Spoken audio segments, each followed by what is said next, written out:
Spring is the time when a lot of people get new puppies or adult dogs in their families. So I'm recently starting to get a flood of questions about caring for these new pets. And one of the most common questions that I get is, what tips do you have for potty training to make it as easy and successful as possible? I do have 9 tips that I share with everybody who asks me this.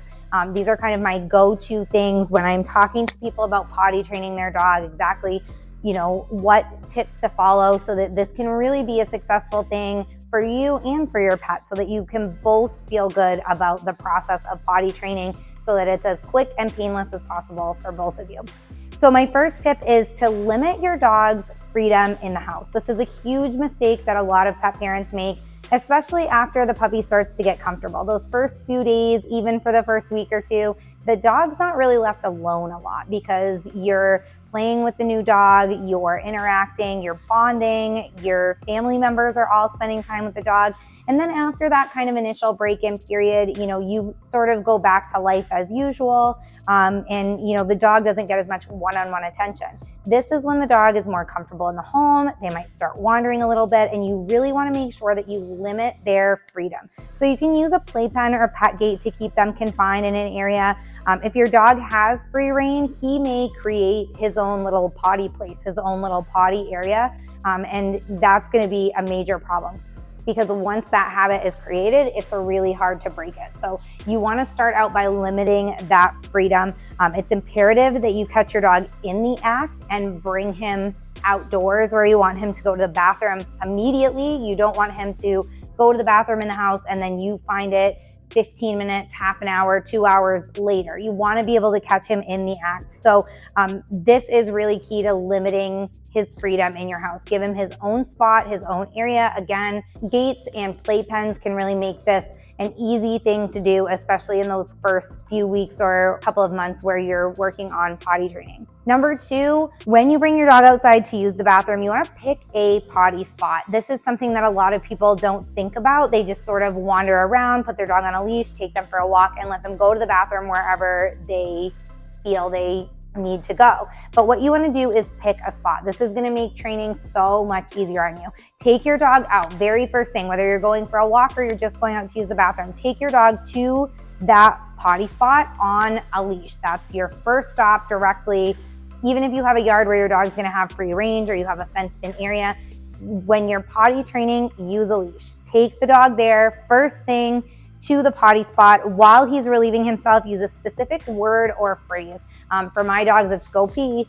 So, use something, go to the bathroom, do you have to potty, whatever it is, keep it short and sweet, just 1 to 2 words. So, potty, pee, go potty, something quick and easy that your dog's gonna pick up, and use that phrase every single time. Eventually, before you get there, your dog's gonna know where you're headed. You're going to the potty spot, and when you use that phrase, go pee, my dogs are 6 and 7 years old, and I still, when we're outside, we live in Maine, it's winter right now, when I'm wanting them to go to the bathroom really quickly, we go outside and I say, go pee, and everybody knows that means go do your business, and we're going back in because it's cold outside or it's raining or whatever the case may be. So use that phrase every single time, and then your dog will start to associate going to the bathroom with that phrase. And also they will associate going to the bathroom with that particular potty spot in the yard. I sort of mentioned this one already, but my third tip is to keep your potty training dog on a leash. Like I said, whether you have a fenced in yard or he's going to have free range and you're trying to do some boundary training, when you're potty training, keep your dog on a leash. This will allow you to direct him to the potty spot immediately. Keep him focused on going to the bathroom before sniffing or roaming around, checking out the yard, or playing. So you're directly taking him to what he needs to do, showing him that this is what we do when we go outside. First things first, we do business, then we can play. And the other thing it's going to do is allow you to be right there when your dog goes to the bathroom, so that you can praise him and reward him for that.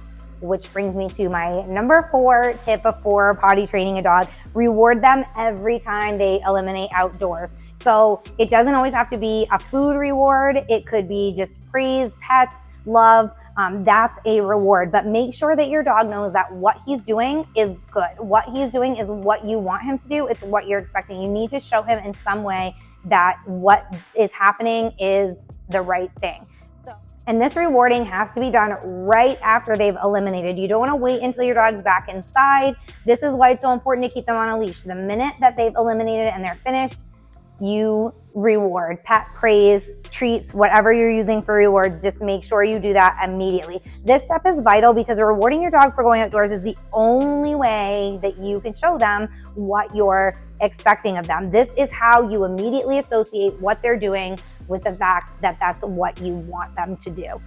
One other key here that kind of goes with this tip is to make sure that your dog is completely finished eliminating before you reward them. This can be especially important if you're potty training a puppy because they get easily distracted. So they may be halfway done urinating, and when they stand up, if you're rewarding and praising, now they're completely distracted, forgot all about what they were doing. They just think you're happy with them and yay, I peed a little bit, so they're happy with me, we're good. You move on, and then they may finish in the house. So just be sure that you've given them enough time and that they're completely done eliminating before you praise. My fifth tip is to put your new pet on a feeding and bathroom schedule. Schedules are really important. This is something that a lot of people don't always think about as far as, an all the time thing. You might have a pretty standard schedule during the work week because, you're getting up at the same time, you're going to bed at the same time, things are happening the same throughout the day, you get home at the same time.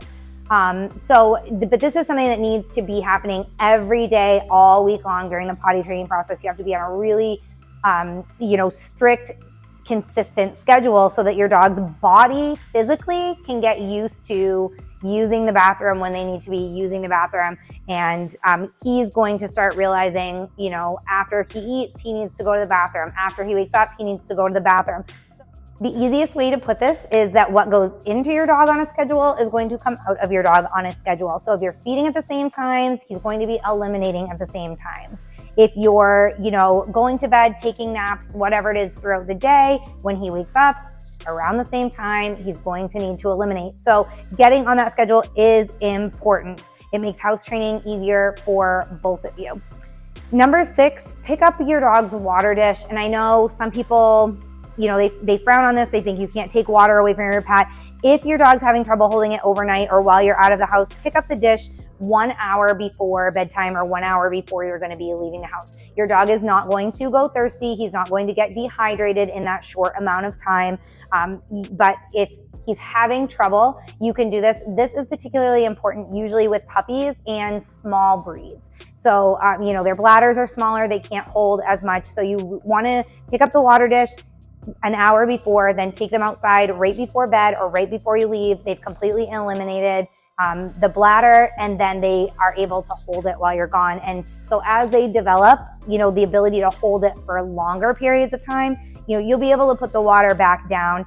But you just want to make sure that during this potty training time, you're trying to set them up for success. You don't want to do something like leaving the water dish down and they're drinking throughout the night and then they're getting in trouble for having these accidents or, disappointing you for having accidents. You want to make sure that you're helping to set them up for success. And picking up the water dish, again, it's not dehydrating them. It's not making them go without water. They will have access to water for the large majority of the day. It's just simply picking it up, when you're going to be leaving or when you're going to be going to sleep. Number 7, look for signals. All dogs are different. So, when you bring in a new dog, you may have had other dogs in the past. You might have another dog currently. This new dog, whether it's a puppy or an adult dog, are not going to necessarily show that they need to go to the bathroom in the same way that your current dog or dogs before them have. So you need to really observe the dog and figure out the behaviors that he exhibits when he needs to go. He might whine, pace, make circles. Some dogs will wander off to a hidden area of the house to go. Some dogs go to the door kind of instinctually once they learn that they need to go outside, but they maybe can't hold it for as long as you expect them to. They may go to the door. So be paying attention to that when the dog's new in your house so that you know those signs that he needs to go out. Number 8, and this one's really important too, clean accidents immediately. Dogs use their noses as indicators on where to go to the bathroom, and when they smell residual urine indoors, they are going to think that naturally this is a place to go to the bathroom. This is also tied in with my tip about picking a bathroom spot. When your dog goes outside to the bathroom spot, he's smelling the urine and the feces, and he's, it's clicking immediately that this is where we go to the bathroom.